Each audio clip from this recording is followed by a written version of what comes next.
అందరూ వచ్చాం కదరా ఆడు ఏడురాడు వస్తున్నాడు.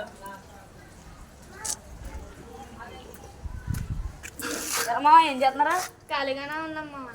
వారానికి వచ్చిదో ఒక రోజు సెలవు వస్తుంది. ఆ రోజు కూడా ఖాళీగా ఉండమంటారా? కోడి పందాలు వేద్దామా? అరే కోడి పందాలు ఎత్తాడంట్రా వీళ్ళ నాన్నకి కానీ తెలిసిందనుకో కోడి మీద తిప్పినట్టు తిప్పేస్తాడు వీడి మీద. వాళ్ళ నాన్న ఆడలేదా వీళ్ళ నాన్న ఆడలేదా చిన్నప్పుడు? మనం ఆడితే తప్ప. పర్లేదురా మనం కూడా ఆడదాం. ఇంకా పుంజులు తీసండి.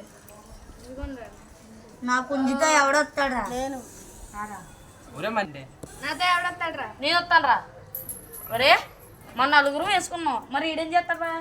ఏం చేస్తానరా మీ కోడి సచ్చింది కోడి బొచ్చి పీకుతానరా చంపనరా ఏ కోడి సచ్చ చెప్పండి రా. ఏయ్ ఏయ్ వేసాయి కొడు అదిరా సచ్చిందా చిన్న చచ్చిపోయిందిరా. రారా మన ఇద్దరం వేద్దాం. నీ నీ పేక తెగిపోద్దురా అప్పుడు. అరే తెగిపోయిందిరా నీ కోడి. మా వీడియో కనుక మీకు నచ్చినట్లయితే లైక్ చేయండి, షేర్ చేయండి, సబ్స్క్రైబ్ చేయండి. అలాగే పక్కన ఉన్న గంట కూడా గట్టి కొట్టేయండి. బాయ్.